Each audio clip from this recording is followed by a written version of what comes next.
یہ ایک شخص حضور کو رو رو کے اپنا واقعہ سنا رہا، کہنے لگا کہ بچی ماشاءاللہ بڑی ہو رہی ہے، باشعور ہو رہی ہے، اس کو بناؤ سنگھار کر کے میں آج اس کو بازار لے جاتا ہوں اور اس کو کھلاتا پلاتا کچھ چیزیں دلاتا ہوں۔ لے گیا اور ایک جگہ گڑھا کھودنے لگا، اس کے پر مٹی جو پڑتی تھی بچی جھاڑتی تھی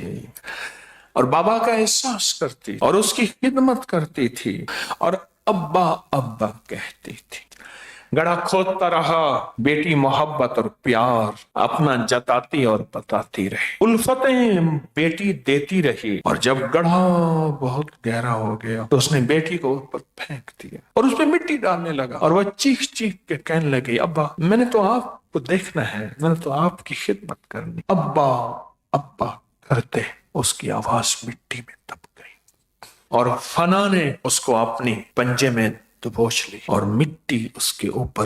ڈال کے وہ فاتح بن کے آگے کہ یا رسول اللہ کیا میرے اس گناہ کی بھی بخشش ہو؟ کلمہ پڑھنے کے بعد اس وقت ساری محفل رو رہی تھی، ہر بندہ ہچکیاں اور سسکیاں تھی۔ کملی والے کی محفل میں ایک عجب سما تھا، نظام عالم گردش رک گئی، فرشتوں میں بھی آہوازاریاں تھیں، فرشتوں میں بھی کوہرام تھا، آسمانوں پہ یا رسول اللہ کیا میرے اس گناہ کی بھی بخشش ہو جائے گی؟